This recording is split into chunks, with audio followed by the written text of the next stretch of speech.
ఈ ఆరాధనకు కూడి వచ్చిన పరిశుద్ధులైన మీ అందరికీ నా హృదయపూర్వకమైన వందనాలండి. అందరికీ వందనాలు, దేవునికి స్తోత్రాలు. ప్రభు మీకు తోడై ఉండి మిమ్మల్ని అందరినీ ఆశీర్వదించి దీవించును గాక. హల్లెలూయా. ఒకరోజు ప్రవక్త అయిన ఇర్మియాను శత్రువులు పట్టుకొని శత్రువులు తీసుకొని వెళ్ళి ఒక బందీ గృహంలో పడవేశారండి.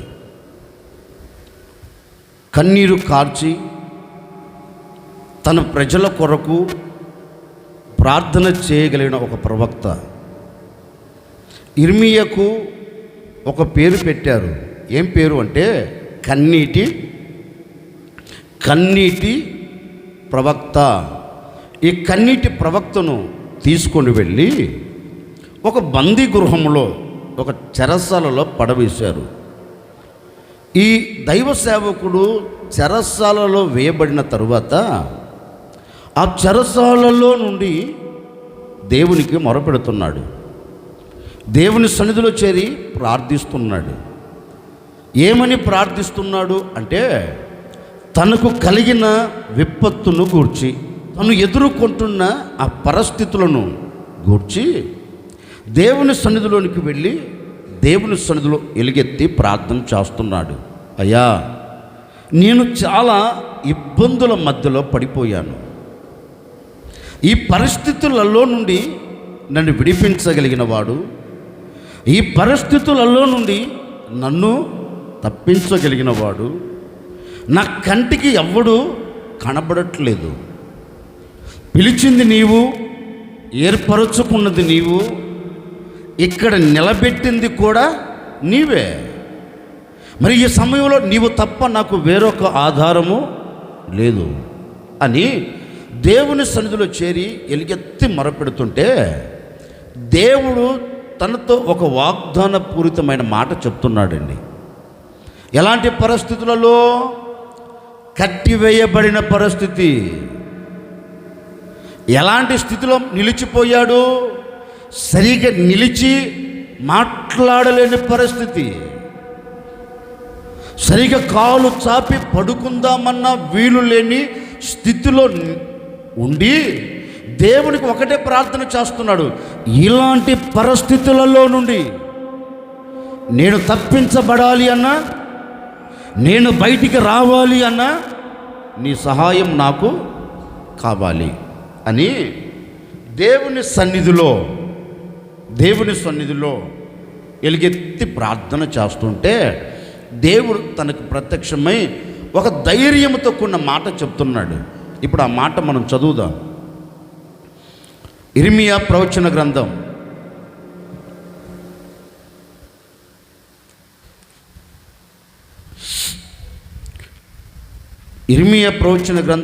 39వ అధ్యాయం 17వ వాక్యాన్ని చదువుతారు. ఆ దినమున నేను నిన్ను విడిపించదను, నీవు భయపడు మనుషుల చేతికి ఇక మీదట నేను నిన్ను అప్పగించను. గట్టిగానే ఏయ్. ఇక తలెత్తి నన్ను చూడండి, నేను వ్యాఖ్యానం చేస్తాను. ఈ దైవజనుడు శత్రువుల చేత చిక్కబడిపోయాడు. ఆ శత్రువులను చూచి ఇతడు భయపడుతున్నాడు. ఇతనిని ఏమన్నా చేస్తారని, ఇతనిని చంపేస్తారని ఆ శత్రువులను చూచి గడగడలాడిపోతున్నాడు బంధించబడిన స్థితిలో. ఆ స్థితిలో నుండి దేవునికి మొరపెడితే దేవుడు ఒకే మాట అంటున్నాడు, ఇర్మియా, ఓ ఇర్మియా, తల్లి గర్భములో పిండోత్పత్తి కాక మునిపే నేను నిన్ను ఏర్పరచుకున్నాను. నీ నోటికి మాటను నేర్పిన వాడను, నీవు నడుచున్నట్లుగా నీకు నడకను నేర్పిన వాడను, నీవు సమాజంలో నిలబడి ప్రజలతో నేను చెప్పే మాటను ప్రజలకు తెలియచేసేదానికి నేను నిన్ను కోరుకున్నవాడనరా, నీవు ఇక్కడ చేరి భయపడుతున్నావు ఎందుకు అని దేవుడు అడిగితే దేవునితో అంటున్నాడు, అయ్యా వీరిని చూస్తే నాకు భయం కలుగుతుంది. ఇర్మియా దేవునితో చెప్తున్నాడండి, ఈ ప్రజల ఎదుట నేను నిలబడలేను, ఈ ప్రజల ఎదుట నేను నిలబడి నోరు విప్పలేను, ఈ ప్రజలను చూస్తేనే నా గుండెల్లో వణుకు పుడుతుందయ్యా, ఏం చేయాలో అర్థం కావట్లేదు అని దేవుడితో చెబితే, ఇప్పుడు దేవుడు తనతో ఒక వాగ్దానం చేస్తున్నాడండి, భయపడకు. ఎందుకు భయపడతావు? నిశ్చయముగా ఏ మనుషునికైతే నువ్వు భయపడుతున్నావో, నీ ఎదుట నిలబడి ఏ మనుషుడైతే నిన్ను కృంగదీస్తున్నాడో, ఆ శత్రువుకు నీ భయపడవలసిన అవసరం లేదు. ఈ శత్రువులను పట్టుకుంటాడు, ఈ శత్రువు నన్ను నొక్కి పడవేస్తాడు, ఈ శత్రువులను పైకి లేవనివ్వడు అని వాళ్ళను చూసి వీళ్ళను చూసి నువ్వెందుకు ధైర్యపడతావురా? నేను మాటిస్తున్నాను విను, ఇక మీదట నీ ఎదుట నిలబడి నిన్ను భయపెడుతున్న ఏ శత్రువులకు, లేక నిన్ను పట్టుకొని చిత్రవదన చేస్తున్న ఏ శత్రువులకు ఇక మీదట నీవు అప్పగింపబడకుండా ఆ చోట నుంచి నేను నిన్ను విడిపించబోతూ ఉన్నాను, ఆ చోట నుంచి నేను తప్పించబోతూ ఉన్నాను. ఏ వ్యక్తికి నువ్వు భయపడవలసిన అవసరం లేదు. నేను నిన్ను విడిపించడానికి సిద్ధంగా ఉన్నాను, నేను నీ పక్షము నిలిచి ఉన్నాను. వారికి నువ్వు భయపడగాకు, నేను నిన్ను వారి చేతులకు అప్పగించను. ఎవరి చేతులకి? ఎవరి చేతులకి? శత్రువు చేతులకు అనేదానికంటే ఇతనిని భయపెడుతున్న వ్యక్తులకి, ఇతనిని భయపెడుతున్న వ్యక్తులకి దేవుడట అప్పగించడంటండి. వాగ్దానం చేస్తున్నాడు. వాగ్దాన పూరితంగా నేను మీతో చెబుతున్నాను, ఈ ఆవరణంలో చేరిన మీ అందరితో నా ప్రభు చెబుతూ ఉన్నాడు, ఒకవేళ ఈనాటి వరకు ఎవడు మిమ్మల్ని భయపెడుతూ వస్తున్నాడో నాకు తెలియదండి, ఎవడు నీ ముంగిటి నిలబడి నిన్ను అవమానపరుస్తూ వస్తున్నాడో నాకు తెలియదండి. ఆ మాటలు వింటూ, ఆ మాటలు నీ చెవున పడుతూ ఒకవేళ కృంగిపోతున్నావా? ఆ ప్రజల మధ్య నిలబడి ఒకవేళ కన్నీరు కారుస్తున్నావా? ఆ ప్రజల మధ్య నిలబడి ఆ ప్రజలు అంటున్న మాటను నీవు తట్టుకోలేక అలాగే గొప్పగా కోల్చబడుతున్నావా? ఇక వీరి నోటికి నేను అప్పగించబడిపోయాను, వీరి నోటికి నేను అప్పగించబడ్డాను అనే వేదనతో కృంగిపోతున్నావా? కృంగిపోవలసిన అక్కర్లేదు. ప్రభు మీతోనే చెబుతూ ఉన్నాడు, ఈ దినమున నీ శత్రువు నోటికి కానీ, నీ శత్రువు చేతికి కానీ, నీ శత్రువుల కన్నులకు కానీ నా దేవుడు అప్పగించకుండా మిమ్మల్ని తప్పించబోతూ ఉన్నాడు, అప్పగించకుండా మిమ్మల్ని విడిపించబోతూ ఉన్నారు. శత్రువుల చేతుల మీదట మీరు బయటికి రాబోతూ ఉన్నారు, బయటికి రాబోతూ ఉన్నారు. తప్పించగలిగిన దేవుడు, విడిపించగలిగిన దేవుడు, అప్పగించకుండా కాపాడగలిగిన దేవుడు ఇక మీదట మీతో కూడా నిలిచి ఉండునుగాక, మీతో కూడా నిలబడునుగాక. అందుకే దేవుడు ఇర్మీయాతో చెప్తున్నాడు, నీవు భయపడుతున్న మనుషుల చేతికి నేను నిన్ను అప్పగించను, అప్పగించకుండా నేను నిన్ను క్షేమకరంగా తప్పించబోతున్నాను. ఓ మాట మీతో చెబుతాను, అప్పగించను అప్పగించను అంటున్నాడు దేవుడు. మరి మనం ఎందుకు అప్పగించబడుతున్నాం? మాట ఇచ్చేమన్నా మాట తప్పుతాడు ఆయన? మాట్లాడండి, తప్పుడు. మాట ఇచ్చి అక్షరాలుగా నెరవేరుస్తాడు ఆయన. మరి ఎందుకు మనం మనుషుల చేతికి అప్పగించబడుతున్నాం? ఎందుకు లోక సంబంధమైన దానికి అప్పగించబడుతున్నాం? దైవ సంబంధమైన దానికి దూరమై లోక సంబంధమైన దానికి ఎందుకు అప్పగించబడుతున్నాం అంటే, లేఖనంలో ఒక మాట రాయబడింది. ఇశ్రాయేలు అందరూ ఒక మాట అంటున్నారు, అయ్యా మా పితరులు చేసిన పాపం, మేము చేసిన పాపం నేటి వరకు. ఇశ్రాయేలు నోట జారవలసిన మాట అండి. మా పితరులు చేసిన పాపం ఒకటి, రెండు, మేము చేసిన పాపము వలన మేము శత్రువులకు అప్పగింపబడితిమి. శత్రువుల చేతుకు అప్పగింపబడి మేము సిక్కు నొందితిమి అంటారు. మాకు సిక్కు కలిగెను అంటారు. ఓ ఇశ్రాయేలు వారులారా, శత్రువుల చేతికి ఎందుకు అప్పగింపబడ్డారు అని అడిగితే వారి నోట ఒకటే వస్తుంది, అయ్యా మేము చేసిన పాపము శత్రువుల చేతికి అప్పగించేటట్లుగా చేసింది అంటారు. వారు గూర్చి కాదులే, మీరు ఇంటికి వెళ్ళి చదువుకుని చెప్పిన మాటలు ఉన్నాయి, ఎజ్రా పుస్తకంలో ఉంటాయి. నేను చెప్పిన మాటలు నన్ను చూడండి.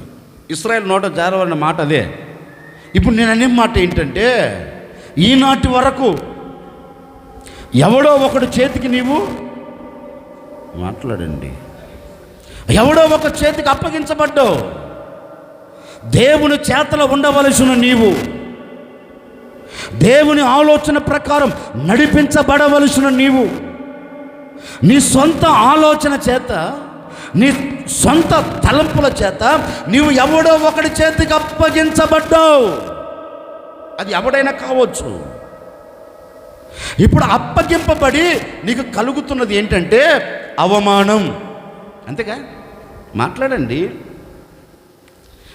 మనము మనుషుల చేతికి అప్పగించబడితే మనకు కలిగేదేంటి? అవమానం. మనము సాతాను చేతులకు అప్పగించబడితే మనకు కలిగేదేంటి? సిగ్గు. మనము చెయ్యకూడని దానికి అప్పగించబడితే మనకు కలిగేదేంటి? ఘనత. మాట్లాడండి. ఘనత కాదు, ఘనహీనతే. ఒకవేళ ఈనాటి వరకు ఓ సేవకుడిగా మనసారా కోరుకొని ఒక తండ్రిగా మీతో చెప్తున్నాను, ఒకవేళ ఈనాటి వరకు మీరు చేసిన పాపమును బట్టి, మీరు నడిపించబడుతున్న మార్గమును బట్టి, ఒకవేళ ఎవరికి మీరు అప్పగించబడి మీ కుటుంబానికి మీకు అవమానం కలుగుతూ వస్తుందో నాకు తెలియదండి. మీరు చేస్తున్న దానిని బట్టే మీకు అవమానం, మీరు వేస్తున్న అడుగును బట్టే మీకు అవమానం, మీరు పూనుకుంటున్న ప్రతి పాపయుక్తమైన దానిని బట్టే ఏం కలుగుతుంది? సిగ్గు కలుగుతుంది కదా. ఒకవేళ ఈనాటి వరకు ఆ పరిస్థితుల్లో మీరు ఉన్నారేమో నాకు తెలియదండి. ఈరోజు మీతో చెప్పమన్నారు, ఒక సేవకుడిగా మీతో చెబుతూ ఉన్నాను, ఇక మీదట నా దేవుడు నిన్ను పాపమునకు అప్పగించకుండా అక్కడ నుంచి నా దేవుడు తప్పించబోతూ ఉన్నాడు. అక్కడి నుంచి నా దేవుడు మిమ్మల్ని విడిపించబోతూ ఉన్నాడు. మీ కుటుంబాలకు అవమానము కలగకుండా క్షేమమును కలగ చేయబోతూ ఉన్నాడు. కలుగుతున్న ప్రతి అవమానమును కొట్టివేయబోతూ ఉన్నాడు. కలుగుతున్న ప్రతి ఘనహీనతను దూరము చేయబోతూ ఉన్నాడు. నా దేవుడు మిమ్మల్ని ఘనపరచబోతూ ఉన్నాడు. మిమ్మల్ని ఘనపరచుటకే నా ప్రభు చెప్పకనే చెబుతూ ఉన్నాడు, నేనే మనుషుల చేతికి మిమ్మల్ని ఇక మీదట అప్పగించకుండా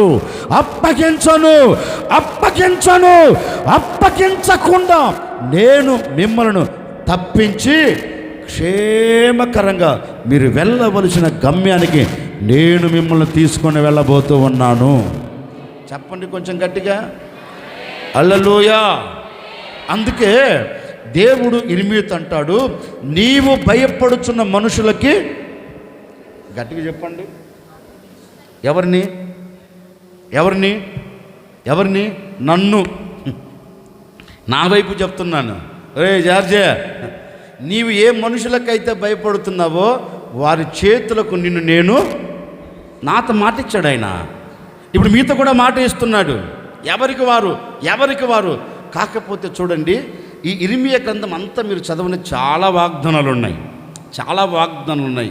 చాలా వాగ్దానాల్లో ఒక్క వ్యక్తితో మాట్లాడినట్లుగా కనబడుతుంది. మీరు ఇంటికి వెళ్ళి చదువుకోండి. ఈ ఇర్మీయా గ్రంథం చాలా వాగ్దానాలు ఉన్నాయి. ఒక్క వ్యక్తితో మాట్లాడినట్లే, నీవు నన్ను నమ్ముకుంటేవి, నేను నిన్ను ఏంటి మాట్లాడండి. ఇక చెప్పుకుంటూ పోతే చాలా ఉన్నాయి. ఒక్క వ్యక్తితో మాట్లాడుతున్నట్టే ఉంటుంది మాట.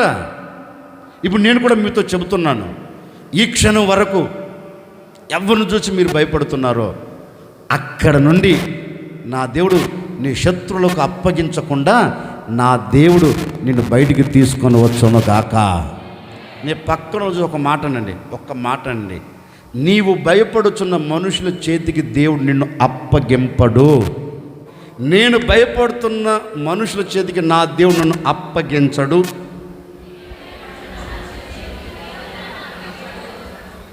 నిజం చెప్పండి, గుండె మీద చేసుకొని నేను భయపడుచున్న మనుషుల చేతికి నా దేవుడు ఇక మీదట అప్పగించడు.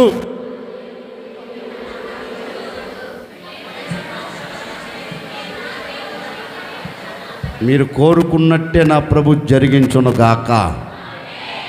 నేను ఈరోజు చెప్పాలి అనుకున్న సందేశం ఏంటంటే, నీవు భయపడుచున్న మనుషుల చేతికి నిన్ను అప్పగించడు. ఎవరికి ఆయన అప్పగించడు? మనల్ని దేనికి అప్పగించడు? ఎప్పుడు అప్పగిస్తాడు? మొదటి మాట చదవండి ఇప్పుడు. దినవృత్తాంతాల 2వ గ్రంథం 32వ అధ్యాయం 17వ వాక్యం. అదియోగాక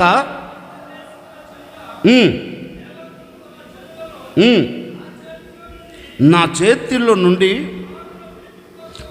ఎలాగున విడిపింపలేకపోయిరో అలాగున హిజ్కియా సేవించు దేవుడను తన జనులను నా చేతిలో నుండి విడిపింపలేకపోయనని ఇశ్రాయేలు దేవుడైన యెహోవా నిందించుటకు, ఆయన మీద అపవాదమును పలుకుటకు అతడు పత్రికలు రాసి పంపెను. ఇప్పుడు మొదటి మాట నేను చెప్తున్నాను, శత్రువుల చేతికి అప్పగించడు. అషూరు రాజు ఇంచుమించుగా ప్రపంచపు నలుదిశల అన్నిటి మీద యుద్ధము చేసి అన్నిటిని జయించాడు. ఇక మిగిలిన దేశం ఏదైనా ఉందంటే ఇశ్రాయేలీయుల దేశం. ఇప్పుడు అతడు దండయాత్ర ఒకటి పెట్టాడు. ఎవరు? అషూరు రాజు. ఏమి దండయాత్ర అంటే, ఇక ఈ దేశాన్ని కూడా నేను జయిస్తే నేను చక్రవర్తిగా పిలువబడుతా. అప్పుడు ప్రపంచ దేశాలు నా గుప్పెట్లోకి వస్తాయి. ఇప్పుడు పరిపాలన అంతా నా ద్వారా జరుగుతుంది. ఏ దేశస్తులైనా నేను చెప్పే మాటకు లోబడిపోతారు అని ఒక దండయాత్ర పెట్టాడు. అన్ని దేశాలను నేను జయించా, ఈ మిగిలిన దేశమును కూడా జయించబోతూ ఉన్నాను. ఇక ప్రపంచ దేశాలు నా గుప్పెట్లోనికి వస్తాయి. దేశాలన్నిటికీ నేనే రాజు అని గర్వముతో, అహంకారపు మత్తుతో దండయాత్రను పెట్టి ఈ దేవుని ప్రజలను పరిపాలన చేస్తున్న రాజుకు ఒక ఉత్తరం పంపాడు. ఏయ్, అన్ని దేశాలను నేను జయించా, ఇక నీ దేశంలో కూడా జయించబోతూ ఉన్నా, నీ దేశంలో కూడా నా చేతులోనికి తీసుకొని రాబోతూ ఉన్నా, ఇక అన్ని దేశాలకు నేనే రాజు అని ఒక వర్తమానాన్ని, ఒక పత్రికను పంపాడు. ఆ పత్రికను ఈ రాజు కూడా చదివి మనసులో కృంగిపోతున్నాడండి. ఒక ప్రక్క తనను నమ్ముకున్న జనులతో, తన ఎదుట నిలబడిన ప్రజలతో ఓ మాట చెప్తున్నాడు. శత్రువు ఎన్ని రంకెలైనా వేయవచ్చు, శత్రువు రంకెలకు మీరు భయపడవద్దు. ఎందుకంటే మనము ఆరాధించే దేవుడు, మనము నమ్ముకొనిన దేవుడు, మనము పూజించే దేవుడు, మనము స్తుతులు అర్పిస్తూ ఉండగా మన స్తుతులకు పాత్రుడైన దేవుడు నిశ్చయముగా శత్రువుల చేతులకు మనల్ని అప్పగించడు. నా మాట వినండి అని రాజు ప్రజలతో చెప్పాడండి. ఈ మాట అషూరు రాజుకు వినబడింది. వినపడిన తర్వాత మరల పత్రిక రాసి పంపిస్తున్నాడు. ఓ హిజ్కియా, దేవుని ప్రజలను పరిపాలన చేస్తున్న హిజ్కియా, ఇంక ఎంతకాలం మోసం చేస్తావు ప్రజలని? మనము నమ్ముకున్న దేవుడు మనల్ని తప్పిస్తాడని ఎంతకాలం మోసం చేస్తావు? విను, నేను చెప్తున్నాను విను అని పొగరు పట్టిన మాటలండి. ఏ మాటలు చెప్పండి, తప్పేం కాదు. ఏ మాటలు? పొగరు పట్టిన మాటలు. అహంకారపు మత్తులో మునిగిపోయి ఏం మాట్లాడుతున్నా అర్థం కావట్లేదు అతను. మరలా పత్రిక రాసి పంపిస్తున్నాడు. ఏయ్ విను, జాగ్రత్తగా విను, నేను ఒక మాట చెప్తా, జాగ్రత్తగా విను అని అతను అన్న మాటను తెలుసా?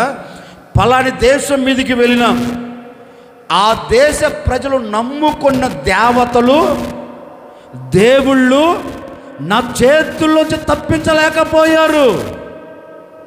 అహంకారం చూడండి, ఆడ అహంకారం. నేను ఈ దేశం మీదకి వెళ్ళా, ఆ దేశానికి దేవతగా పిలువబడుతున్న ఏ దేవత అయినా నా చేతుల్లో నుండి విడిపించలా. నలుదిశల అన్ని దేశముల మీదకి వెళ్ళిన ఏ దేశములో ఉన్న దేవతలు నా చేతుల్లో నుండి విడిపించలేకపోయారా? అందరినీ గుప్పెట్లో పెట్టేసుకున్నా, అందరినీ పట్టేసుకున్నా. ఇక వారు బయటికి రాలేక నా చెప్పు చేతల క్రింద ఉన్నారు. చెప్తున్నా విను, అన్ని దేశస్తుల దేవతల కంటే నీ దేవుడు గొప్పోడేమి? మాట్లాడండి. ఆడు పలికిన మాట మీతో చెప్తున్నా. అతను అంటున్నాడు, అన్ని దేశములలో ఉన్న దేవతలు నా చేతులు తప్పించలేకపోయారు వారి ప్రజలని. నీ దేవుడెంత? నీ దేవుడు కూడా నా చేతులలో నుంచి నిన్ను ఏంటి మాట్లాడండి, నిన్ను తప్పించలేడు, నీ ప్రజలను తప్పించలేడు. నేను నీ దేశాన్ని పట్టుకోబోతూ ఉన్నా అనే ఒక పత్రికను పంపాడండి. ఇక ఎవరికైనా గుండె జారిపోవాల్సిందేగా. ఒరే నిజమే, అన్ని దేశాలు పట్టుకున్నాడు, మిగిలిన దేశం మందే కదా, మన దేశాన్ని కూడా పట్టుకుంటాడనే ఆలోచన వస్తుందా రాదా? మాట్లాడండి. వస్తుంది. పాపం ఇతనికి కూడా ఆలోచన వచ్చింది. నిజమే కదా, అన్ని దేశస్తులను జయించాడు, మన దేశాన్ని కూడా జయిస్తాడు కదా అని ఆలోచించి తిన్నగా ఎక్కడికి వెళ్ళాడు తెలుసండి? వేరే దేశస్తుల సహాయం కోరుకోలా, ఎవరి మీదంటే వారి మీద ఆధారపడాల. ఈ రాజు చేసిన ఒక మంచి పని ఏంటంటే తిన్నగా ప్రవక్త యొద్దకు వెళ్ళాడు, దైవ సేవకుడి దగ్గరికి వెళ్ళాడు. వెళ్ళి తన గోడును వెళ్ళపుచ్చుకుంటున్నాడు. నాకు వచ్చిన ఒక డౌటు, రాజే కదా, దేశానికి రాజే కదా, మరి రాజు ఒక నిర్ణయం తీసుకోవచ్చు కదా, తీసుకోలేదు అతను. నేను దేశానికి రాజునైతే కావచ్చు, ఈ దేశాన్ని కాపాడగలిగిన దైవ సేవకుడు ఉన్నాడు, నేను ఆ దైవ సేవకుడు ఎత్తుకు వెళ్ళాలి అని రాజు తన్ను తాను తగ్గించుకొని, ఒక దేశానికి రాజైనా అహంకారం లేదండి. తిన్నగా ఎక్కడికి దిగొచ్చాడు? మాట్లాడండి. ఎక్కడికి దిగొచ్చాడు? దైవ సేవకుడి దగ్గరికి దిగవచ్చి తన మనస్సులో ఉన్న బాధ దైవ సేవకుడితో చెప్తున్నాడు. బాబు, శత్రువు ఇలా ఉత్తరం రాశాడు, శత్రువు ఇలా రంకెలేస్తున్నాడు, మన దేశాన్ని పట్టుకోబోతున్నాడు, మరి విడిపించేది ఎవరు? అతని మాట వింటే గుండెల్లో వణుకు కలుగుతుంది, అతని మాట వింటేనే భయము వెంటాడుతుంది. ఇక ఎవడు విడిపిస్తాడయ్యా అని అడిగితే దైవ సేవకుడు ఒకటే అన్నాడు, ఏం కంగారు పడద్దు, వాడు రంకెలు వేసుకుంటూనే ఉంటాడు, వాడు మనల్ని శపిస్తూనే ఉంటాడు, వాడు మనల్ని అవమానపరుస్తూనే ఉంటాడు, కానీ మనం చేయవలసింది ఒక్కటే, ఏం చేయాలి? దేవుని సన్నిధిలోకి వెళ్ళి ప్రార్థన చేద్దాంపా అని ఈ రాజుతో పాటు ఉన్న సైనికులు, రాజుతో పాటు ఉన్న కొందరు పెద్దలు దైవ సేవకుడి దగ్గరికి వచ్చి దైవ సేవకుడు మోకరించమంటే మోకరిస్తున్నారు. స్థితిని చూడలేదు అతను. రే, నేను రాజును కదా నేను మోకరించడం ఏంటి, దేశానికి రాజును కదా నేను కోణ పట్ట కట్టుకోవటం ఏంటి, దేశానికి రాజును కదా నేను బూడిద పోసుకోవటం ఏంటి, కుదరదు పాస్టర్ గారు నువ్వు ప్రార్థన చేయి నేను పోయి సింహాసనంలో కూర్చుంటా అన్నాడా? నేను మాట్లాడండి అల్లా ఈ ఎక్స్ట్రా మాట్లాడండి. అవునయ్యా, నా దేశము బాగుండాలంటే నేను సింహాసనం దిగాలి, శత్రువుల చేతుల నుంచి నా దేశం తప్పించబడాలంటే నేను కన్నీటితో ప్రార్థన చేయాలి, నా దేశ క్షేమం కొరకు నేను మనసు విప్పి నా గుండెలో ఉన్న ప్రతి మనోవేదన ఆయనతో పంచుకోవాలి అని సింహాసనం విడచి రాజు స్థితిని మరచి దేవుని సన్నిధిలోకి దిగివచ్చి దైవ సేవకుడితో కలిసి మోకరించి ప్రార్థన చేయడం ప్రారంభించారు. ఎలుగెత్తి కన్నీరు కార్చడం ప్రారంభించారండి. ఎప్పుడైతే వీరు ప్రార్థన చేస్తున్నాడో ఆకాశం ముందున దేవుడు వీరి మూలుగులు వీరి ప్రార్థనను విని సమాధానం పంపుతున్నాడు. ఇదిగో, ఏ శత్రువు అయితే నీ దేశాన్ని పట్టుకోవాలని వచ్చాడో, ఏ శత్రువు అయితే నీ దేశాన్ని పాడు చేయని కంకణము కట్టుకొని అడుగులు వేశాడో, ఇక నా చేతులలో నుంచి తప్పించలేడు అని విర్రవీగాడో, నేను చెప్తున్నాను వినరా, నేను చెప్తున్నాను విను. నేనెవరిని అనుకున్నావు? అన్ని దేశాలలో ఉన్న దేవుళ్ళ వంటి దేవుడను కాను,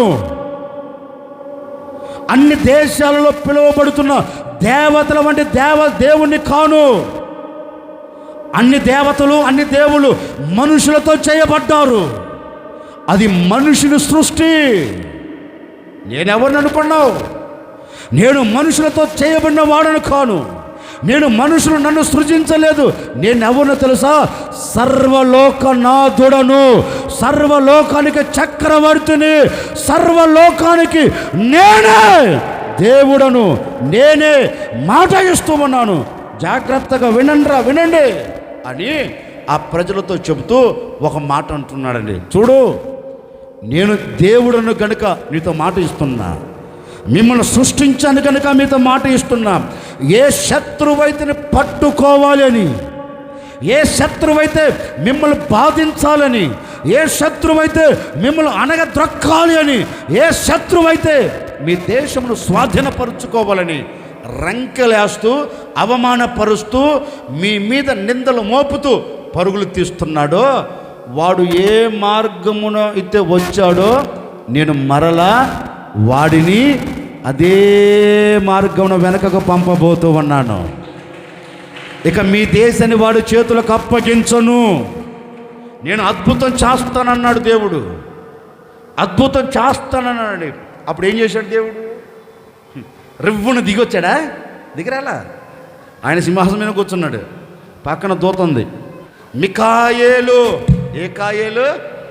మికాయేలు యుద్ధము చేయగల దూత ఒకటి ఉంది, పక్కనే ఉంది దేవుని దగ్గర.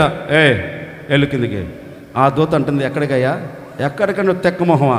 కింద నా ప్రజలు నా సన్నిధిలో చేరి మొరపెడుతున్నారు, శత్రువులు వారిని పట్టుకోవాలని అడుగులు పెట్టి వెళ్ళు యుద్ధం చేయి. అంతే అంటావా అన్నది ఆ దూత. అంతగాక ఎంత ఇల్లో ఆ దూత రివ్వున దిగి వచ్చిందండి. ఎక్కడికి? ఎవడైతే రంకెలేస్తున్నాడో, ఎవడైతే సవాలు చేస్తున్నాడో, ఎవడైతే సవాలు చేస్తూ రంకెలేస్తూ పతనము చేయని కంకణము కట్టుకున్నాడో వాళ్ళ యొద్దకు రివ్వున దిగి వచ్చింది దేవదూత. దిగి వచ్చి చూస్తూ ఉంది, ఒరే ఇలా ఎవడు రంకెలేసింది? ఈ సన్నాసుడు అయింటది. నోటి దూల ఎక్కువ వీడికి. ఏ దూల? మాట్లాడండి. వీడికి కొంచెం నోరు ఎక్కువే, ఈడే ఏంటది సన్నాసుడు, ఈడే ఏంటది అని తిన్నగా వాడి దగ్గరికి వెళ్ళి, అంటే అక్కడ జరిగిందా లేదా అని నన్ను అడగాకండి, వ్యాఖ్యానం చేస్తున్నా. ఆడి దగ్గరికి వెళ్ళి ఆడుతున్నది దూత, ఒరే సన్నాసుడా, ఏంది రంకెలేస్తున్నా, ఏంది నా ప్రజలను అవమానపరుస్తున్నా, ఏంటి అసలు నీ సంగతి ఏంటి అని ఆయన అడిగింది. వాడు తక్కువడా? ఈ దూతతో అంటాడు, నువ్వెంత నా ముందు? అన్ని దేశాలు జయించాను, నువ్వెంత? అప్పుడు దూత అన్నది, చూస్తావా తమ్ముడా దేన్ని? ఆ దూత అంటుంది, చూస్తావా, ఒకవేళ నువ్వు అన్ని దేశాలు జయించవచ్చు, నేను వీరుడను విక్రమార్కుడని ఒకవేళ మీసం తిప్పొచ్చు. తమ్ముడా, నీవు నా ముందు ఎంత చూస్తావా? యుద్ధం రెడీ అంతే. దూత ఒక్కసారి అడుగుపెట్టి యుద్ధం చేయడం ప్రారంభిస్తానండి. ఏ శత్రువైతే దేవుని ప్రజల దేశమును పట్టుకోవాలని అడుగు పెట్టాడో ఏ ఒక్కరిని మిగలకుండా దేవదూత అందరినీ హతమార్చి పడవేసిందండి. అందరి నిర్మూల పడవేసింది. ఇక దీనిని చూచి ఆ రాజు పరుగులు తీస్తున్నాడు. రే ఎక్కడికి రా, ఇప్పుడే కదా మీసం తిప్పింది. ఎవరన్నది? దేవదత్త. ఒరే ఇప్పుడే కదా మీసం తిప్పింది, చూసుకుందాం రాను. ఎక్కడికి పడగలుగుతా? కాదులే, నా చేత కదండి, వెళ్ళిపోతా. పోనిచ్చాడా దేవుడు? చెప్పరేంటి? పోనిచ్చాడా? పోనివ్వకుండా ఎవడైతే రంకెలేశాడో వాడి చేతుల్లో పడకుండా దేవుడు తన ప్రజలను వారి చేతులకు అప్పగించకుండా వారి చేతుల నుంచి దేవుడు బయటికి తీసుకొని వచ్చాడు. తీసుకొని వచ్చి క్షేమకరమైన చోట నిలబెట్టారు. ఇప్పుడు ఇశ్రాయేలుని అడిగామనుకో, ఏంటి ఇందాక వరకు గుండె అర్రకు జారిందన్నది కదా, భయపడుతూ అడుగులు వేశారు కదా, ఇప్పుడు ఏమైంది? వారు ఒకటి అంటారు, ఏం లేదండి, మా దేవుడు వారి చేతులకు మమ్మల్ని అప్పగించలేదు, శత్రువుల చేతికి మమ్మల్ని అప్పగించలేదు అని ఆనందగానంతో వాళ్ళు నిలిచి ఉన్నారు. ఈ ఆరాధనలో నేను కూడా మీకు చెప్పాలనుకున్న మాట ఏంటంటే, ఒకవేళ అష్షూరు రాజు ఇశ్రాయేలు ఎదురు నిలబడి నా చేతిలోంచి నువ్వు తప్పించబడలేవని రంకెలేసినట్లుగా, ఒకవేళ మీరు చేస్తున్న ఉద్యోగంలో కావచ్చు, మీరు చేస్తున్న వ్యాపారంలో కావచ్చు, మీరు చేస్తున్న చేతి పనిలో కావచ్చు, లేకపోతే మీ ఆత్మ సంబంధమైన జీవితంలో కావచ్చు, లేకపోతే మీ శరీర సంబంధమైన జీవితంలో కావచ్చు, ఎవడు మీకు అడ్డుగా నిలబడి నా చేతుల్లోంచి మిమ్మల్ని ఎవడు తప్పించలేడని రంకెలేస్తున్నారేమో, మీ కుటుంబాన్ని పతనము చేస్తానని రంకెలేస్తున్నారేమో, ఇక మీ కుటుంబం భూమి మీద లేకుండా తుడిచి పెడుతామని రంకెలేస్తున్నారేమో, ఒకవేళ నీ శత్రువుకి ఏ బలం ఉన్నా, ఒకవేళ నీ శత్రువుకు లోక బలమే ఉన్నా, లోక సంబంధమైన అధికారుల బలమే ఉన్నా, ఒకవేళ ఈనాటి వరకు వారిని చూస్తూ కృంగిపోతూ వస్తున్నావా, అధైర్యపరచబడుతూ వస్తున్నావా, అలాగే దిగజార్చబడుతూ నిస్సాయిష్టులు పడిపోతూ వస్తున్నావా, నీ ఎదుట నిలబడిన శత్రువును చూచి ఈనాటి వరకు మీ ఎదుట నిలబడి మిమ్మల్ని అవమానపరుస్తూ, మిమ్మల్ని నిందిస్తూ, మీ మీద నిందలు మోపుతూ, మిమ్మల్ని ఎలాగైనా పతనము చెయ్యాలి అని, మిమ్మల్ని ఎలాగైనా అవమానపరచాలి అని, మీ కుటుంబానికి మిమ్మల్ని ఎలాగైనా దూరము చేయాలి అని, ఒకవేళ ఈనాటి వరకు ఏ శత్రువు నీ ఎదుట నిలబడి మిమ్మల్ని భయపెడుతున్నాను నాకు తెలియదండి, ఒక సేవకుడిగా సవాలుగా చెబుతూ ఉన్నాను, ఆ శత్రువుల చేతిలో పడకుండా నా దేవుడు మిమ్మల్ని అందరినీ తప్పించబోతూ ఉన్నారు. ఏ శత్రువును ముంగిట నిలబడనివ్వడు. ఇక మీదట నీ శత్రువు నీ ఎదుట నిలబడకుండా అద్భుతం చేయబోతూ ఉన్నాడు. నీ శత్రువు మీద నీకు జయం ఇవ్వబోతూ ఉన్నాడు. నా దేవుడు నీ శత్రువులతో యుద్ధము చేయుటకు తన దూతను పంపి శత్రువుల చేతిలోంచి మీ కుటుంబాలన్నిటి నా ప్రభు విడిపించును గాక, మీ కుటుంబాలన్నిటి తప్పించును గాక. హల్లెలూయా. అందుకే ఇర్మియాతో అంటారు, నీవు భయపడుచున్న మనుషుల చేతికి నేను నిన్ను అప్పగించను. ఎవరికి అప్పగించడు ఆయన? చెప్పండి. మనల్ని భయపెడుతూ అవమానపరుస్తున్న శత్రువుల చేతికి ఇక మీదట అప్పగించకుండా ఆ శత్రువుల చేతుల నుంచి మనం తప్పించి మన దేవుడు మనకు జయమునివ్వబోతూ ఉన్నారు. హల్లెలూయా. ఓ మాట చెప్పండి, నీ శత్రువుల చేతులకు నా దేవుడు నిన్ను అప్పగించకుండా నీకు జయమిచ్చునుగాక. నా దేవుడు ఆ విధంగా మార్చునుగాక. రెండో మాట చదవండి, 118వ కీర్తన 18వ చరణం. ఒక్కరు చదవండి. చదువక, యెహోవా నన్ను కఠినముగా శిక్షించును, యెహోవా నన్ను కఠినముగా శిక్షించును కానీ ఆయన నన్ను మరణమునకు అప్పగించలేదు. తలెత్తినాడు చూడండి. దేనికి అప్పగించాడు? ఇప్పుడు మరణానికి ఆయన మనల్ని అప్పగించాడు. తలెత్తినాను చూడమన్నా, టూకీగా చెప్తాను ఇది కూడా. ఈ కీర్తనకారుడు తన నోట లేకపోతే తన మనసులో ఉన్న మాటను చక్కగా వ్యాఖ్యానం చేస్తూ క్రొత్త నిబంధన సంఘముగా పిలువబడుతున్న మనకి ఒక చక్కని సమాధానాన్ని చెబుతున్నాడు. ఈ భక్తులు అంటారు, ఆయన నన్ను ఎలా శిక్షించాడు? చూసి సున్నట్టుగా కాదు, కఠినముగా, నా భాషలో చెప్పాలి అంటే చెతగా బాదాడు. ఎలా కఠినముగా? ఎలా ప్రాణము పోయే స్థితిలోనికి నిన్ను శిక్షించాడు. కానీ దేవుడు దేనికి అప్పగించలేదంట? ఏంటంటే ఆలోచించండి, శిక్షించాడు బాగా. ఒక సేవకుడు చెప్తున్నాడు, వినండి.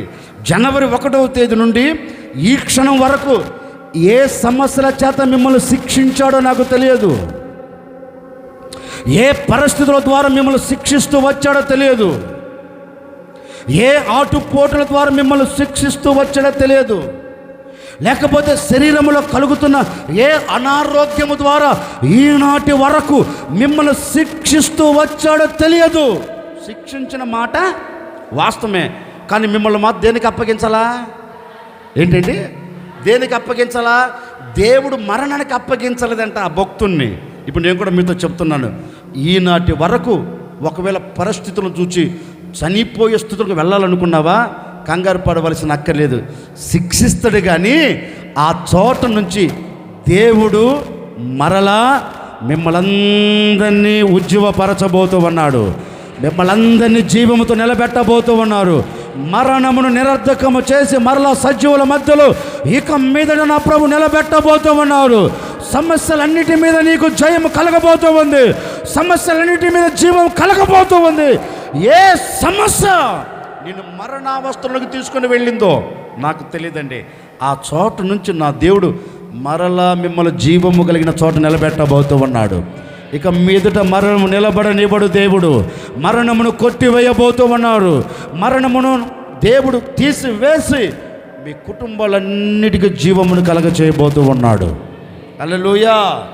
ఒకవేళ అది ఏ పరిస్థితి అయినా కావచ్చండి. ఆర్థిక పరిస్థితులు కావచ్చు, అనారోగ్య పరిస్థితి కావచ్చు, ఆటుపోటులు కావచ్చు, కుటుంబంలో సమస్యలు కావచ్చు, ఒకరి మధ్య ఒకరికి విభేదాలు కావచ్చు. వీటన్నిటిని తలంచి తలంచి తలంచి తలంచి ఒకవేళ నీకు నీవే ఇక నేను ఈ శిక్ష అనుభవించలేను, ఈ బాధలు అనుభవించలేను అని మరణావస్థలకు వెళుతున్నావేమో, ఈరోజు ప్రభు ఒక ధైర్యంతో కూడిన మాట చెప్తున్నాడు. భయపడకు, నేను నిన్ను మరణానికి అప్పగించను. నేను మిమ్మల్ని మరణానికి అప్పగించను. మరణమునకు అప్పగించకుండా నా దేవుడు మరణము మీద మీకేమి ఇవ్వబోతూ ఉన్నాడు చెప్పండి? ఏ మరణమా, ఏ మరణమా, చదవరేంటి? సమాజ్ చేస్తూ అంటారు కదండి. పౌలు కూడా మాట చక్కగా అంటాడు, ఏ మరణమా నీ ముళ్ళెక్కడా, ఏ మరణమా నీ విజయం ఎక్కడా? మరణపు ముళ్ళును విరిచి మృత్యుంజయుడుగా తిరిగి లేచిన యేసయ్యకే, ఆ యేసయ్య మాతో ఉన్నాడు కనుక ఇప్పుడు మాకేం లేదు, మాకేం లేదు. ఒక సేవకుడికి నేను కూడా మీతో చెప్తున్నా, వినండి. ఈనాటి వరకు మరణపు అంచులో నిలబడ్డారా? మరణమును విరచి, మరణపు ముళ్ళును విరచి మరణము మీద దేవుడు జయము పొందినట్లుగా ఎలాంటి మరణకరమైన పరిస్థితులు మీరు ఉన్నా నా దేవుడు ఆ మరణకరమైన పరిస్థితులన్నిటినీ వెర్రగా కొట్టబోతూ ఉన్నారు, తుంచివేయబోతూ ఉన్నారు. వాటన్నిటి మీద నా ప్రభువు మీకు జయమిచ్చి నా దేవుడు జీవముతో మిమ్మల్ని నడిపించబోతూ ఉన్నాడు. ఒకరోజు ఒక మాట మీతో చెప్తాను. ఒకరోజు రాజుగారికి ఒక కబురు వచ్చింది. ఏ కబురు? మరణం. ఏ మరణం? ఏంటి? ఏ మరణం? ఒక రోగం. ఆ రోగం ఈ రాజుని ఎక్కడికి తీసుకొని వెళ్ళిందంటే మరణానికి సమీపంగా చేర్చింది. మరణానికి సమీపంగా చేర్చిందండి. అప్పుడు ఈ రాజు ఏం చేశాడు? ఏంటి? ఏం చేశాడు? నా దేవుడు ఎవరు? నా మరణాన్ని చెప్పండి. ఈ రోగం నన్ను మరణానికి తీసుకొని వెళ్ళవచ్చు, కానీ నా దేవుడు మాట్లాడండి. నా దేవుడు ఈ మరణం మీద జయమిస్తాడు. ఈ మరణపు ముళ్ళును విరుస్తాడు. నాలో మొలకెత్తింది కదా మరణం అనే ముళ్ళు, రోగం అనే ముళ్ళు. ఈ ముళ్ళును నా దేవుడు విరుస్తాడు. విరిచి నా దేవుడు నాకేమిస్తాడు? ఆరోగ్యం ఇచ్చి ఆశీర్వాదకరంగా నిలబెడతారు అని ఈ రాజు ఒకటేనండి దేవుని సన్నిధిలోనికి వెళ్ళి ఒక ప్రార్థన చేశాడు. ఇప్పుడు మనం కూడా అదే ప్రార్థన చేయబోతున్నాం. ఈ రాజు తనకు కలిగిన రోగకరమైన మరణమును చూచి దేవుని సన్నిధిలోనికి వెళ్ళి ఓ చిన్న ప్రార్థన చేస్తున్నా, అయ్యా నన్ను బాగు చేయి, నన్ను స్వస్థపరచు, ఈ మరణము నా మీద ఏలుబడి చేయకూడదు అని ప్రార్థన చేస్తానండి. దేవుడు అతని ప్రార్థనను విని దేవుడు ఏం కలుగజేశాడు? మరణకరమైన రోగములో నుండి అతనికి కలిగింది క్యాన్సర్. ఎవరికి? హిజ్కియా రాజుకు కలిగింది క్యాన్సర్. ఆ మరణకరమైన రోగము నుండి దేవుడు ఏం చేశాడు? ఏంటండి ఏం చేశాడు? ఆ మాట చదవండి. ఏంటి? యెషయా గ్రంథం 38వ అధ్యాయం మొదటి వాక్యమును చదువుతారు. ఆ దినములలో హిజ్కియాకు మరణకరమైన రోగం కలగగా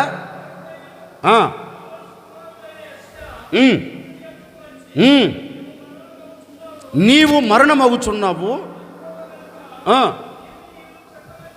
చక్కబెట్టుకోమని యెహోవా ఇలాగ ఆజ్ఞాపించుచున్నాడని చెప్పగా గోడ తట్టు తిప్పుకొని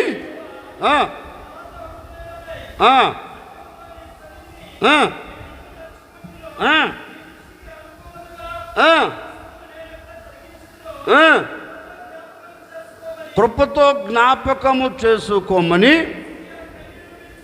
కన్నీళ్లు విడుచుచు యెహోవాను ప్రార్థించగా ప్రత్యక్షమై ఇలాగూ చెప్పాను. ఇప్పుడు తలెత్తున్నాను చూడండి, మీరు ఇంటికి వెళ్ళి చదువుకోండి. దేవుడు చక్కగా చెప్తున్నాడు. దేవుని సన్నిధిలో చేరి ప్రార్థన చేస్తున్నాడు. ఒకటి మాట అన్నాడు. ఏమన్నాడు? బాబు, నీ మరణం నిన్ను వెంటాడుతున్న ఈ మరణకరమైన రోగములో నుండి నేను మరలా నీకు ఆయుష్ను పొడిగించబోతూ ఉన్నాను. ఏ మరణం నీ మీద మోపబడకుండా నేను కొట్టివేయబోతూ ఉన్నాను. ఏ రోగం నీ మీద నిలబడకుండా తీసివేయబోతూ ఉన్నాను. నిన్ను స్వస్థపరచు యెహోవాను నేనే. నా గాయములను చాపబోతూ ఉన్నాను. నేను నిన్ను స్వస్థపరచబోతూ ఉన్నాను. నేను నిన్ను బాగు చేయబోతూ ఉన్నాను. ఇక మీదట నీవు ఆరోగ్యము కలిగి జీవించబోతూ ఉన్నావు అని దేవుడు అతన్ని ముట్టి స్వస్థపరిచిన తరువాత ఈ మాటలన్నీ రాస్తున్నాడు. నా దేవుడు నన్ను మరణానికి అప్పగించకుండా నన్ను మరలా బ్రతికించాడు. ఈ రోగం నుంచి నాకు విడుదల కలగ చేశాడు అని దేవుణ్ణి స్తుతించుచు ఈ మాటలు రాశాడండి. ఇప్పుడు నేను కూడా మీతో చెప్పాలనుకున్న మాట ఏంటంటే, ఒకవేళ ఏ రోగం నిన్ను వెంటాడుతుందో, ఏ రోగం నిన్ను మరణానికి తీసుకుని వెళుతుందో, అది శరీర సంబంధమైన రోగం కావచ్చు, ఆత్మ సంబంధమైన రోగం కావచ్చు. రోగాలు రెండు రకాలు. శరీరానికి ఒక రోగం ఉంటుంది, ఆత్మకి ఒక రోగం ఉంటుంది. ఏ రోగం నిన్ను పట్టుకొని మరణానికి తీసుకొని వెళుతుందో నాకు తెలియదండి. ఈరోజు మనం అందరం ప్రార్థన చేయబోతూ ఉన్నాం. తప్పక నా దేవుడు మీ రోగాల నుంచి నా దేవుడు మీకు విడుదల కలగ చేయబోతూ ఉన్నాడు. మీ రోగాల మధ్య నుంచి నాడు తప్పించబోతూ ఉన్నాడు. మీ రోగాల మధ్య నుంచి విడిపించడానికి సర్వశక్తి కలిగిన దేవుడు ఈరోజు మిమ్మల్ని ముట్టబోతూ ఉన్నారు. ఈరోజు మిమ్మల్ని దర్శించబోతూ ఉన్నారు. ఈరోజు మిమ్మల్ని తాకబోతూ ఉన్నారు. ఆయన గాయపడిన హస్తమును మీ మీద చాపబోతూ ఉన్నారు. ఆయన గాయములో ఉన్న స్వస్థత ప్రతి ఒక్కరికి కలగ చేయబోతూ ఉన్నాడు. కలగ చేయబోతూ ఉన్నారు. స్వస్థత నీకు శీఘ్రముగా లభించబోతూ ఉంది. స్వస్థత నీకు శీఘ్రముగా లభించబోతూ ఉంది. యేసు నామములో నీకు స్వస్థత కలుగునుగాక. ఆయన స్వస్థత మీకు దయచేయునుగాక. ఈరోజు మీరు ఏ బలహీనతో మీరు బాధపడుతున్నారో ఈ స్థలమును విడిచి వెళుతూ ఉండగా నా దేవుని గాయముల స్వస్థతను పొందుకొని మీరు తిరిగి వెళ్ళబోతూ ఉన్నారు. ఇక దేవుడు మిమ్మల్ని రోగమునకు అప్పగించడు. రోగమనే మరణమునకు ఆయన మిమ్మల్ని అప్పగించడు. ఇప్పుడు అట్లాగే ఒక చిన్న ప్రార్థన చేద్దాం. మీ కొరకు నేను చేస్తాను, మీ కొరకు మీరు చేసుకోండి. వినండి వినండి. ఏమనంటే దేవుడు మనల్ని దేనికి అప్పగించాడంట? మరణం దేని ద్వారా కలుగుతుంది? ఏంటి? పాపం వలన మరణం కలుగుతుంది. 2, రోగము వలన మరణం కలుగుతుంది. రోగము వలన. పాపం అనేది అంతరంగానికి సంబంధించింది, రోగం అనేది శరీరానికి సంబంధించింది. ఒకవేళ ఈ మరణపు అంచులో మీరు ఉన్నారేమో, ఆరోగ్యకరంగా బాగున్నానయ్యా అని చెప్పొచ్చు. మరి అంతరంగంలో ఉన్న పాపం నిన్ను మరణానికి తీసుకొని వెళుతుంది. ఇప్పుడు మనం చేసే ప్రార్థన ఒక్కటే. మీకు మీరు చేసుకోండి. మీకు మీరు నెత్తి మీద చేయబెట్టేసుకోండి. మీకు మీరు నెత్తి మీద చేయబెట్టేసుకోండి. నెత్తి మీద చేయబెట్టుకొని నన్ను చూడండి. నన్ను చూడండి. ఇప్పుడు ఏం చేస్తారంటే మీ రోగం ఏదో, ఒకవేళ నీకుండొచ్చు, నీ పిల్లలకు ఉండొచ్చు, నీ భార్యకు ఉండొచ్చు, నీ కుటుంబం ఎవరికైనా కానివ్వండి. ఈరోజు మీకు మీరు ప్రార్థన చేసుకుని, నేను కాదు, మీ ప్రార్థనే మీ కుటుంబాలను దేవుడు స్వస్థపరిచేట్టుగా చేయబోతున్నాడు. మీరు విశ్వసించి ఈరోజు ప్రార్థన చేసుకోండి. మీరు ఒక అద్భుతం చూడకపోతే నన్ను అడగండి. మీరు అద్భుతం చూచేటట్లుగా నా దేవుడు కార్యం మీ కుటుంబాల పట్ల జరిగించబోతూ ఉన్నాడు. పెట్టి మీ రోగం ఏదో ప్రభుతో చెప్పండి. తప్పక ఆయన కార్యం జరిగించబోతూ ఉన్నాడు. అందరు నోరు తెచ్చి ప్రార్థన చేసుకోండి. ప్రభువా, ఈ రోగం నుంచి నాకు విడుదల కావాలయ్యా, ఈ రోగం నుంచి నా కుటుంబం తప్పించబడాలయ్యా. అందరూ ప్రార్థన చేసుకోండి. నిశ్చయముగా నా దేవుడు తప్పించబోతూ ఉన్నాడు, విడిపించబోతూ ఉన్నాడు. నేను స్వస్థపరచగలిగిన దేవుడు, నేను బాగు చేయగలిగిన దేవుడు నీ ప్రక్కన నిలిచి ఉన్నారు, నేను తాకబోతూ ఉన్నారు. ప్రార్థన చేయి. నీవు ప్రార్థిస్తూ ఉండగానే నీ మూయబడిన గర్భమును తెరవబోతూ ఉన్నాడు. నీవు ప్రార్థిస్తూ ఉండగానే నీ శరీరంలో గూడు కట్టుకొని ఉన్న ప్రతి రోగమునకు ముగింపును కలగ చేయబోతూ ఉన్నాడు. నీవు ప్రార్థిస్తూ ఉండగానే నీ శరీరమునకు శక్తి నా దేవుడు అనుగ్రహించబోతూ ఉన్నాడు. ప్రార్థించు.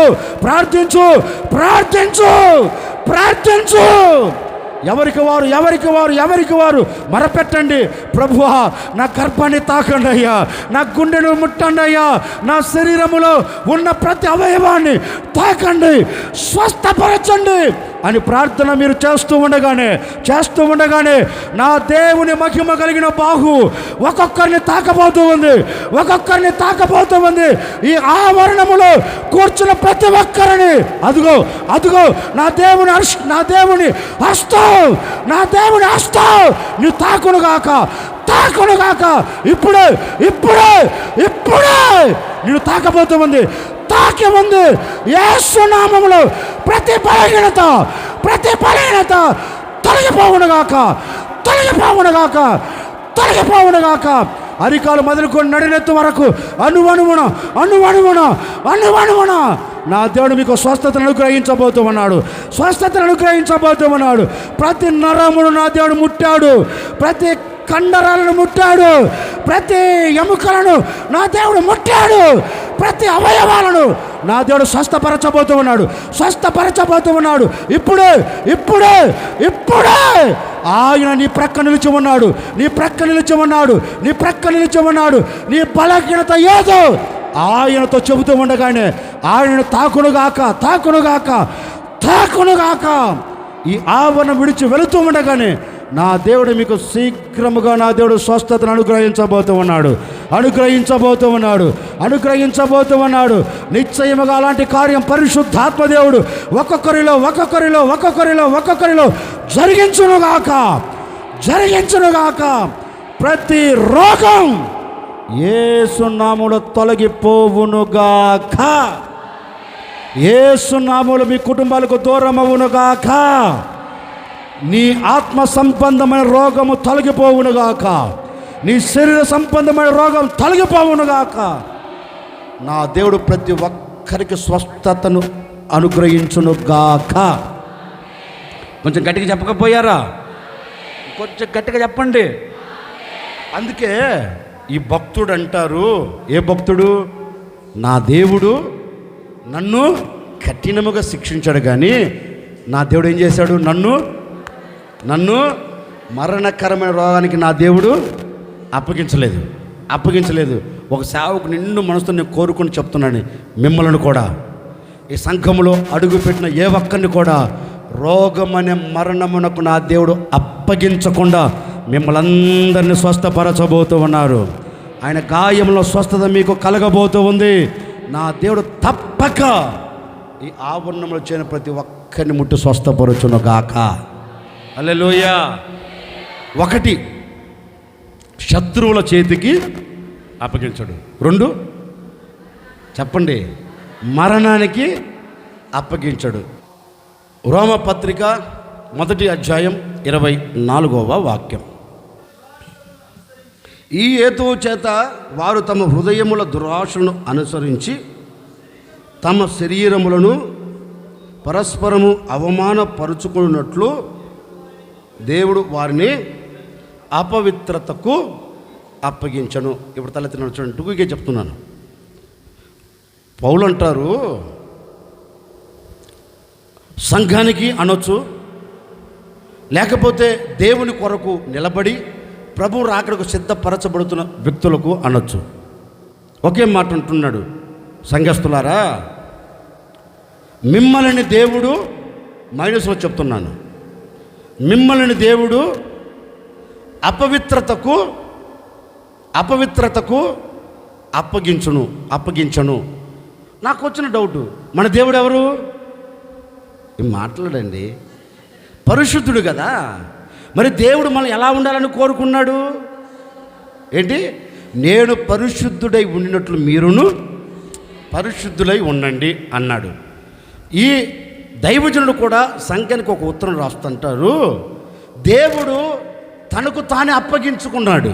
ఎందుకు అప్పగించుకున్నాడు అంటే, సంఘములో మచ్చ, మడత, డాగు, కలంకము అట్టిదియు ఏది లేకుండా వాక్యమనే ఉదక స్నానము చేత సంఘమును ఆయన ఎదుట నిలబెట్టుకోవాలని దాన్ని పరిశుద్ధపరచి. అంటే దేవుని కోరిక ఏంటి? నా సంఘం నా ఎదుట ఎలా ఉండాలి? పరిశుద్ధమైన సంఘముగా ఉండాలి. అలా కోరుకున్న దేవుడు మరి ఎందుకు పరిశుద్ధముగా లేకుండా అపవిత్రతకు అప్పగించాడు? ఎందుకంటే ఈ పౌలు కొన్ని మాటలు చెప్తాడు, వీరిని అపవిత్రతకు ఎందుకు అప్పగించారు అనే మాట దాని పై వాక్యంలో రాయబడింది. ఆ మాట చదువుని ముగిస్తాను.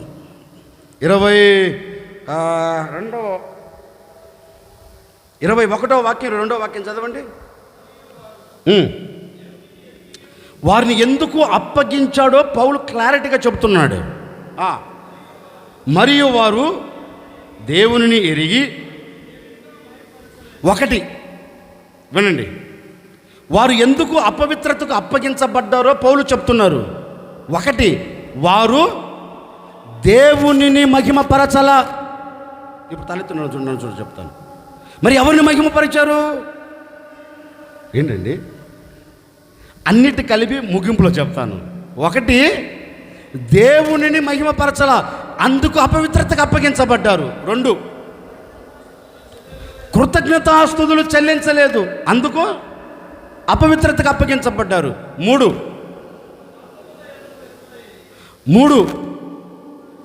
చెప్పండి, వ్యర్థముగా బ్రతుకుతున్నారు. 4, వారి వివేకముగా బ్రతకవలసిన వారు ఇప్పుడు ఏమయ్యారు? అవివేకులుగా మారారు. 5, వారి హృదయం ఏమైపోయింది? చెప్పండి, అంధకారం అయిపోయింది. 6, ఏమయ్యారంట? చెప్పండి, బుద్ధిహీనులయ్యారు. 7, ఇప్పుడు చూడండి 7వ మాట అంటున్నారు, వారు క్షయమైపోయేది కాదు. మన దేవుడు ఎవరు? ఎప్పటికీ ఎన్ని యుగాలకైనా సజీవుడు, ఆయనకు మరణం లేదు. ఆ దేవునికి చెందవలసిన మహిమ ఆ దేవునికి ఇవ్వకుండా ఇప్పుడు ఏం చేశారు వీళ్ళు? ఏనయ్యా చదువు.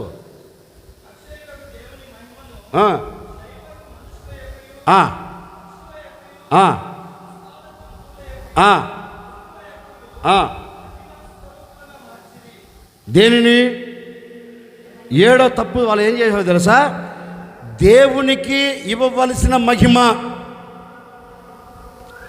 దేవునికి చెందవలసిన ఘనత వీళ్ళు దేవునికి ఇవ్వకుండా మొదట ఎవరికి ఇచ్చారు? నచ్చినోనికి ఇచ్చాడు, నచ్చిన వాళ్ళకి ఇచ్చారు. 2 పక్షులకి ఇచ్చారు. 3 జంతువులకి ఇచ్చాడు. 4 రూపములకి, ఏ రూపమున పెట్టుకోండి. ఇప్పుడు పౌలు అంటారు, బాబు ఇప్పుడు తలెత్తినాను చూడండి, నేను చెప్తాను. పౌలు అంటారు సంఘం పవిత్రమైనదిగా ఉండాలి, పవిత్రతలో నిలబడాలని దేవుడు కోరుకున్నాడు. మరి మీరు ఏమైపోయారంటే అపవిత్రులుగా మారిపోయారు. మీరు దేనికి అప్పగించబడ్డారు? అపవిత్రతకు అప్పగించబడ్డారు, అపవిత్రత నిలిచిపోయారు. కానీ దేవుని ఉద్దేశం అది కాదు. దేవుని ఉద్దేశం ఏంటి అంటే, నేను ఉండే స్థలములో నేను రూపించబడిన నా ప్రజలు ఉండాలి. దేవుని ఉద్దేశం అండి. నేను ఇక్కడ ఉంటాను, మీరు అక్కడ ఉండమని కాదు. నేను ఆ చోట ఉంటాను, మీరు ఈ చోట ఉండమని కాదు. ఆయన ఉద్దేశం ఏంటి తెలుసా? నేను ఎక్కడ ఉంటానో మీరు అక్కడ ఉండాలి. నేను ఏ సింహాసనం మీద కూర్చుంటానో మీరు కూడా అదే సింహాసనం మీద కూర్చోవాలి. యేసయ్య ఒక ఉద్దేశం అండి. కానీ ఇప్పుడు సంఘ ఉద్దేశం ఏమైపోయిందంటే, ఈ రోజున సంఘాలలో అపవిత్రత జరిగేదానికి ప్రబలమైన కారణం ఏంటంటే, దేవునికి చెందవలసిన మహిమ మొత్తం కలిపి చెప్తున్నా వినండి, 7 మాటలు.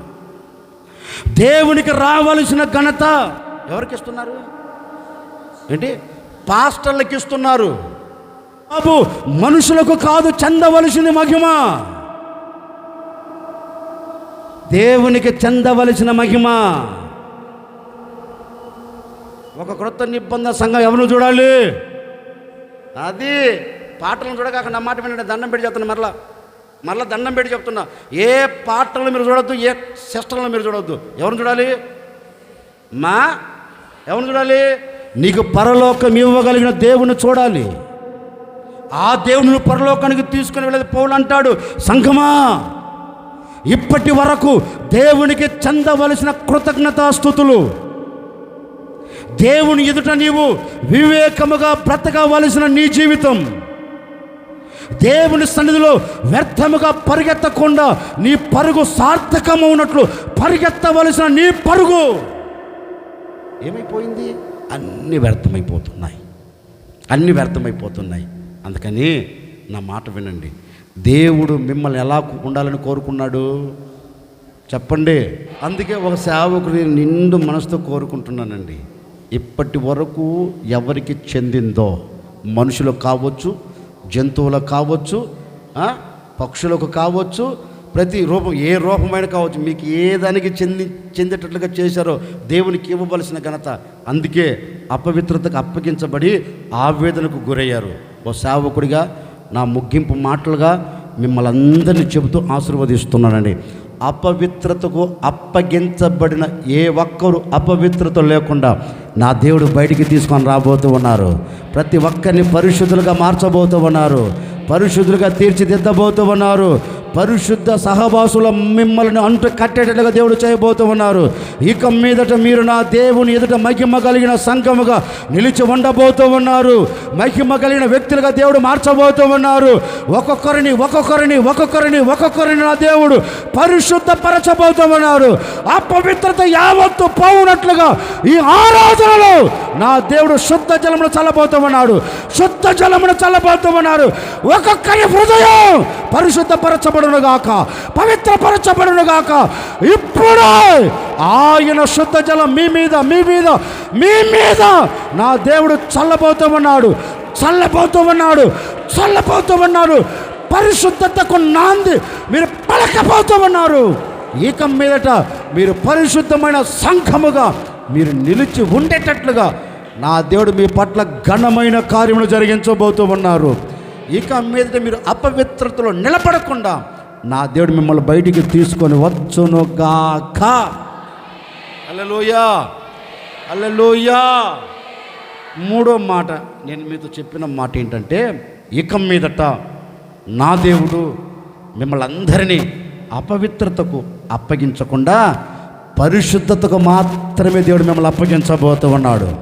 పరిశుద్ధులుగా నా దేవుడు తీర్చిదిద్దబోతూ ఉన్నాడు. ఒక్కొక్కరిని పరిశుద్ధులుగా నా దేవుడు చేసి ముగించబోతూ ఉన్నారు. ఆయన ఎదుట నీవు, నేను, మనం మహిమ కలిగిన సంఘముగా నిలిచి ఉండబోతూ ఉన్నాం. హల్లెలూయా. 3 మాటలు మీతో చెప్పా. నీవు భయపడుచున్న మనుషుల చేతికి నీవు ఇక మీదట అప్పగించబడు. ఎవరికి అప్పగించడు ఆయన? శత్రువులకు అప్పగించడు. దేనికి అప్పగించడు? మరణానికి అప్పగించడు. దేనికి అప్పగిస్తాడు? మాట్లాడండి. అపవిత్రతలో నుండి పవిత్రమైన దానికి మిమ్మల్ని అందరిని అప్పగించబోతూ ఉన్నాడు. నీలో, నాలో, మనలో అపవిత్రత లేకుండా వాక్యమనే ఉతక స్నానము చేత మళ్ళందరినీ ప్రభు శుద్ధి చేయునుగాక.